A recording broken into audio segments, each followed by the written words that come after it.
Assalamualaikum warahmatullahi wabarakatuh, teman-teman semuanya. Bagaimana kabar hari ini? Semoga sehat-sehat selalu ya teman-teman. Nah, di sini kami kelompok 1 mahasiswa Universitas Islam Negeri Wali Songo Semarang, Fakultas Psikologi dan Kesehatan akan mempresentasikan artikel kami yang berjudul Pelatihan Regulasi Diri terhadap mahasiswa yang memiliki peran banyak dalam organisasi. Nah, sebelumnya perkenalkan terlebih dahulu, saya Fatima Zahra, lalu ada teman-teman saya Gabriela Aufa dan juga Zulfikar Rizky Normantanto. Nah, di sini kita akan membahas tentang yang pertama abstrak, kedua pendahuluan, yang ketiga metode penelitian, yang keempat hasil, yang kelima diskusi, dan yang keenam adalah kesimpulan. Oke, materi yang pertama yaitu abstrak. Regulasi diri merupakan suatu kemampuan yang dimiliki oleh seseorang untuk mengontrol diri dalam mencapai tujuan.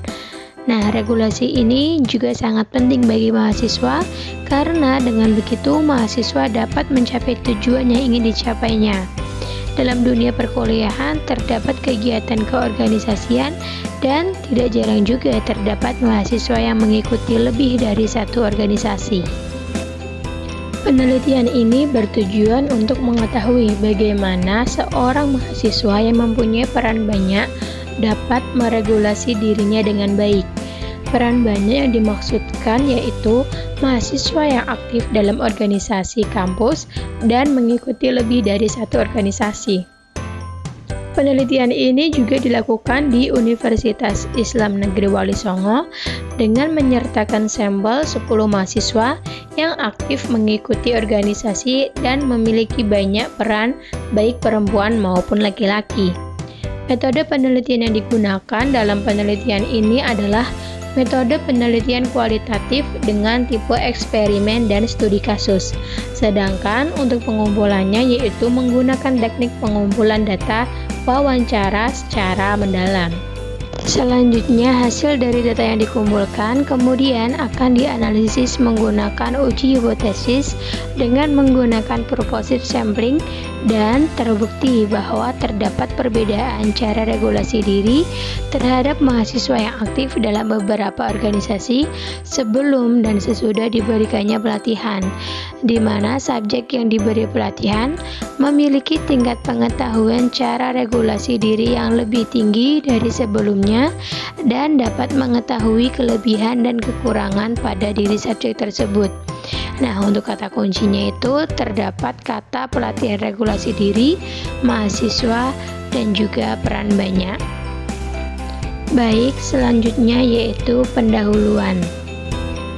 Salah satu upaya pengembangan yang dilakukan oleh pihak perguruan tinggi yaitu melalui pengembangan kegiatan mahasiswa yang diimplementasikan dalam organisasi kemahasiswaan berdasarkan UU nomor 12 tahun 2012 pasal 77 tentang pendidikan tinggi.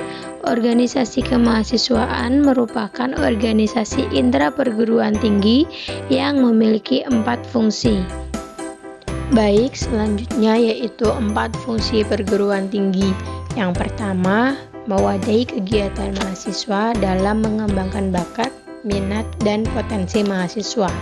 Yang kedua, mengembangkan kreativitas, kepekaan, daya kritis, keberanian, kepemimpinan, serta rasa kebangsaan. Yang ketiga, memenuhi kepentingan dan kesejahteraan mahasiswa. Dan yang terakhir yaitu mengembangkan tanggung jawab sosial melalui kegiatan pengabdian kepada masyarakat. Pendahuluan. Dalam dunia keorganisasian, tidak jarang mahasiswa mengikuti lebih dari satu keorganisasian sehingga ia juga mendapatkan peran lebih dari satu. Beberapa hasil penelitian menyebutkan bahwa peran yang dijalani yang lebih dari satu tersebut membuat munculnya konflik dalam menjalankan peran tersebut. Mahasiswa yang memiliki banyak peran lainnya sangat membutuhkan regulasi diri yang baik agar waktunya dapat termanajemen dengan baik. Hal ini sesuai dengan yang disebutkan oleh Sky dan Carstens bahwa mahasiswa yang juga memiliki peran sosial lain yang memerlukan regulasi diri dalam pembelajaran yang dijalani dan pengaruh dari peran yang dimilikinya akan membuat tingkat regulasi diri yang dilakukan lebih besar dibandingkan dengan individu lain yang tidak memiliki peran sosial lainnya. Dari penjelasan tersebut, peneliti tertarik memberikan pelatihan regulasi diri pada beberapa mahasiswa yang memiliki banyak peran dalam organisasi dan mengamati bagaimana regulasi diri dapat membantu mahasiswa dalam mengatasi masalahnya. Baik, selanjutnya adalah metode penelitian.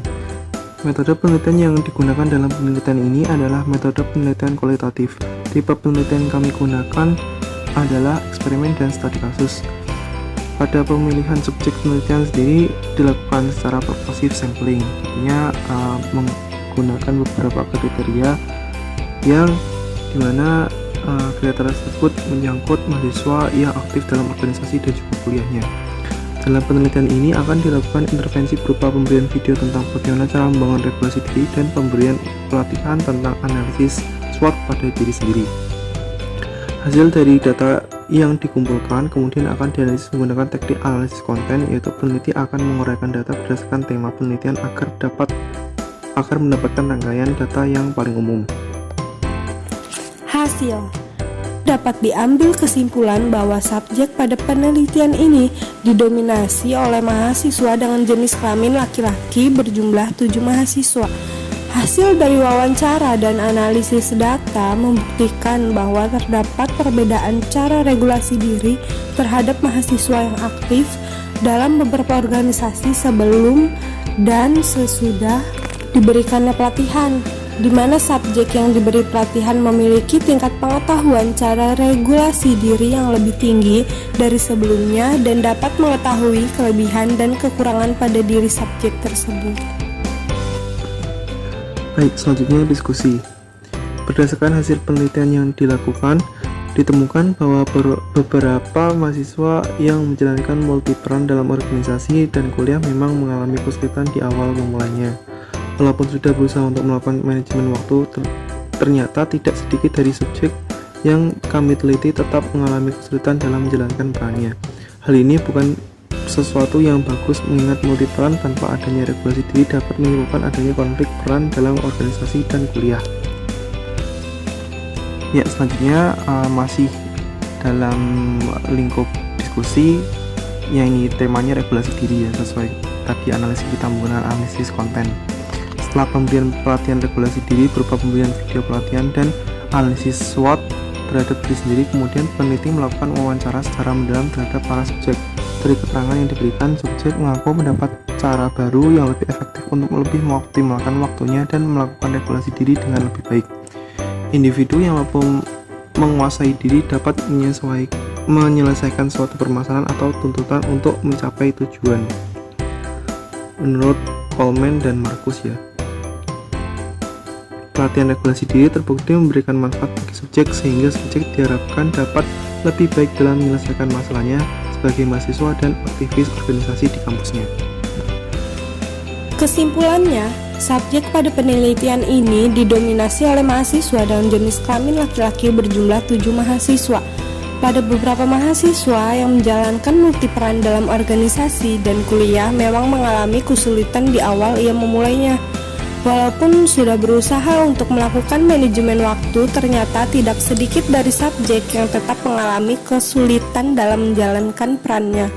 Dengan adanya pemberian analisis SWOT, terdapat perbedaan cara regulasi diri terhadap subjek sebelum dan sesudah diberikannya pelatihan, di mana subjek yang diberi pelatihan memiliki tingkat pengetahuan cara regulasi diri yang lebih tinggi dari sebelumnya dan dapat mengetahui kelebihan dan kekurangan pada diri subjek tersebut. Terima kasih sudah mau menyaksikan pemaparan tentang artikel yang kami buat. Thank you for watching and listening. Assalamualaikum warahmatullahi wabarakatuh.